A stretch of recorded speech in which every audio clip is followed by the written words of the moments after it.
आज की वीडियो के अंदर हम आपको बताने जा रहे हैं कि आप अपनी किसी भी वीडियो के अंदर जो नीचे आपको कमेंट्स मिलते हैं, अगर आपकी कोई वीडियो ऐसी है जिसके आप चाहते हैं कि हमें कोई कमेंट्स वगैरह ना आए, या कोई लड़की है यूट्यूब चैनल चला रही है और चाहती है मुझे किसी किस्म का कोई गलत कमेंट्स या कोई भी कमेंट्स ना आए, तो आप अपना कमेंट्स ऑप्शन ऑफ कैसे कर सकते हैं। आपने वाईटी स्टूडियो के अंदर चैनल को ओपन करना है।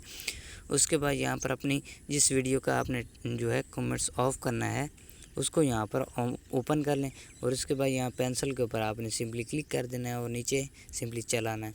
नीचे आ जाना है, यहाँ पर आपको एंड पे नज़र आएगा टैग्स, कैटेगरी और एंड कमेंट्स। ठीक है, तो यहाँ पर आपने क्लिक करना है और यहाँ पर जो है आपने अलाउ, यहाँ पर आपको नज़र आ रहा होगा अलाउ आल कमेंट्स। ठीक है, अलाउ आल कमेंट्स के ऊपर आपने क्लिक करना है और यहाँ पर जैसे लिखा हुआ है अलाउ आल कमेंट्स, तो यहाँ पर आप होल्ड भी कर सकते हैं या डिसेबल कमेंट्स भी कर सकते हैं। ठीक है, जैसे डिसेबल करेंगे तो आप जो है बिल्कुल आपका कोई कमेंट्स वगैरह आपको नहीं आएगा, ना आपको कोई भेज पाएगा और ना आपको किसी कमेंट का जवाब देना पड़ेगा।